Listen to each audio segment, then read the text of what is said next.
When you log into AI Children's Bookmaker 2500, you'll start with two options. Either you don't have an idea for a book yet, or you do have an idea for a book. We'll be taking a look at every option and every tool throughout these demonstrations. We'll start with, I don't have an idea yet. From there, you can either use the quick book generator, which is the fastest, most automated option, or the step-by-step book generator, which is a much more in-depth and detailed process that gives you control of each step and every detail along the way. We're going to start with the quick book generator.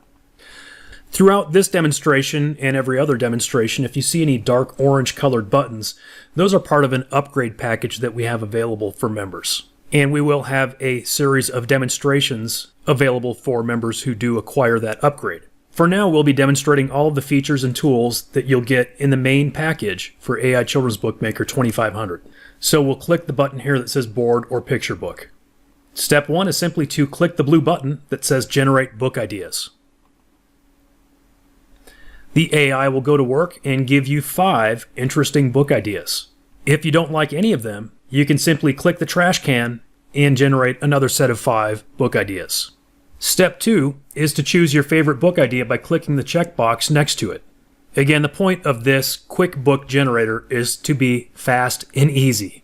Let's go with Sammy's Space Adventure for ages 4 to 7, a picture book.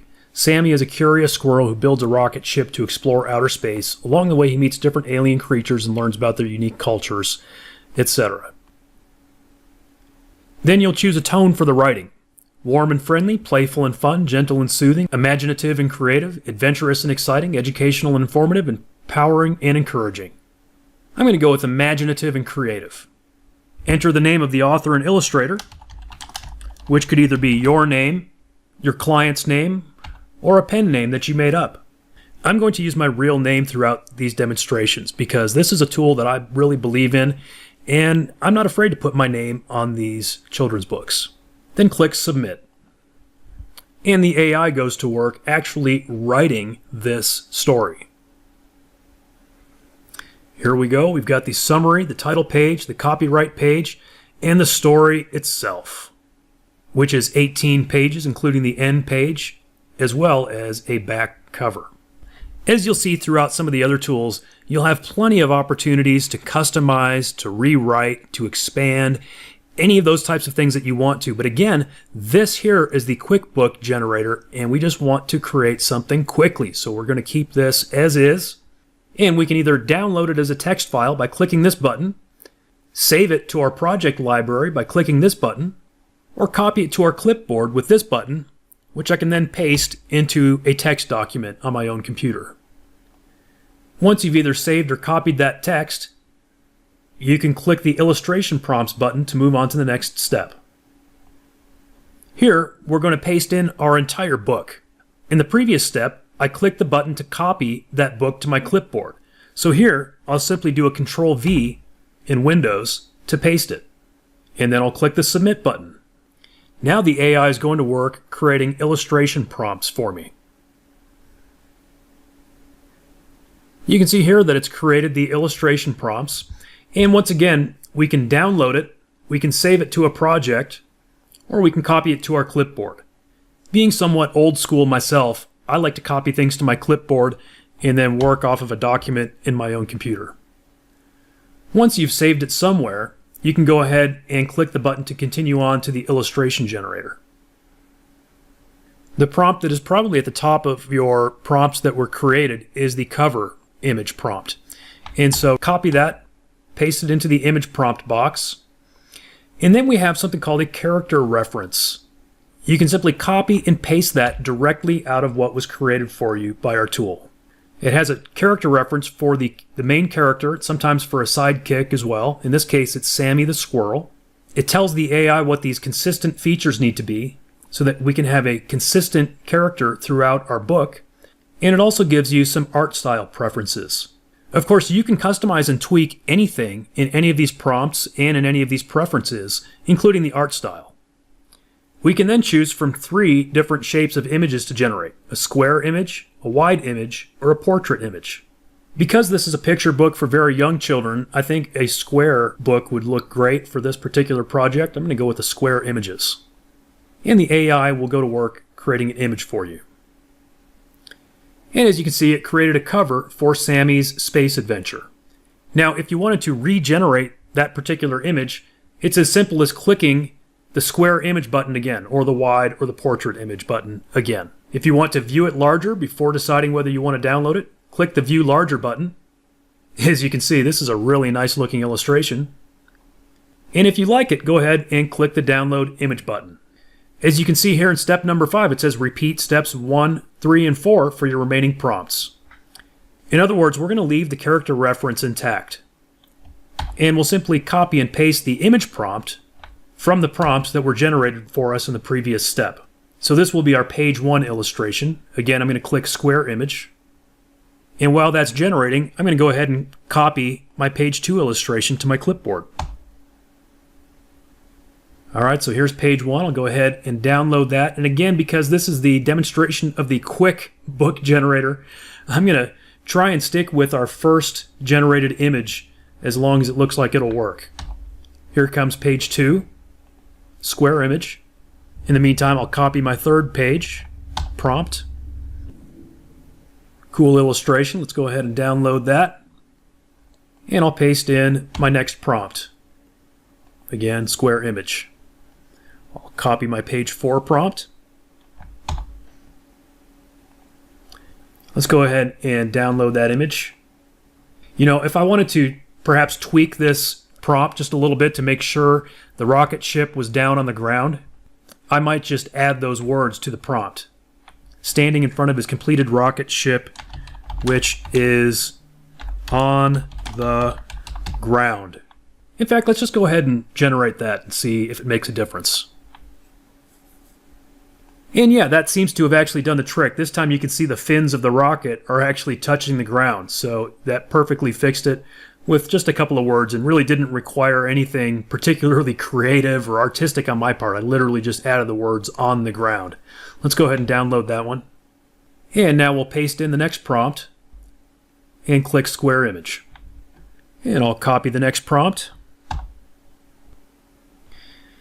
And it doesn't look quite right. It looks like, it's almost like he is the rocket ship. It's a cool looking illustration, it's just not quite right. So where it says Sammy is inside the rocket, it needs to say something like Sammy is inside the cockpit of the rocket. Let's try generating that. And yeah, I think that'll work. It's not exactly what I was initially thinking, but it actually does look like the rocket ship from the previous illustration, so it's got some good consistency. I'm going to go ahead and use that one. And then we'll paste in the next page and generate an image. Cool illustration. Let's go ahead and download that image, and we will move on to the next one. Generate image. All right, we'll go ahead and download that one and move on to the next one. Generate image. All right, that's pretty cool looking. Let's go ahead and download that, and we will move on to what I believe is page 8.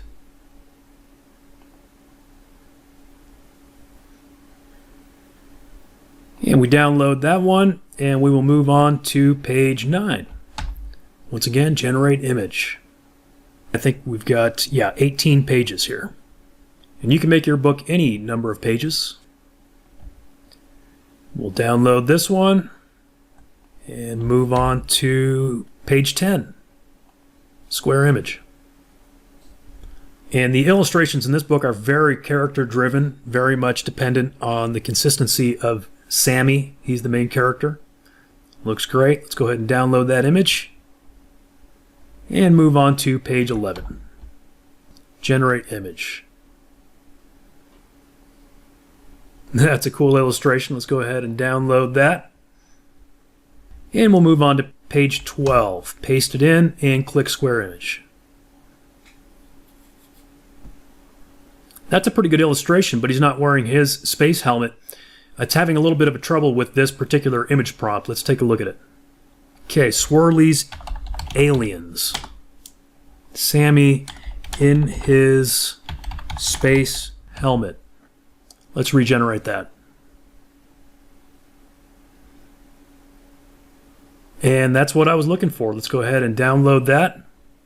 And we will move on to page 13. Sammy waving goodbye to his new friends. Let's say new alien friends. Square image. That one's pretty good. It'll totally work. Those aliens just look maybe a little scary for the children's book, the way they've got those big beady eyes. I'm going to go ahead and just roll with it. And we'll move on to page 14. Let's see. Sammy's looking out the window. I just need to change that because it depicted his rocket ship as like he's sitting in a cockpit. So he's looking out through his helmet. Let's see if it understands what I'm talking about there. Yeah, there it is. Let's go ahead and download that image. And we'll move on to page 15. And click square image. Yeah, it looks great. Let's go ahead and download that. Moving on to page 16. Square image. And I know he's going to be wearing his helmet even though he's in bed in this because that's what we told it to do with consistent features. I could change that if I wanted to, but I think it'll actually be fine just to keep it. And sure enough, yeah, he's got a helmet. Let's go ahead and download that. I think that's really good. That's pretty cool how it depicted those thoughts or dreams. I could take this document and upload it to a publishing platform like Amazon.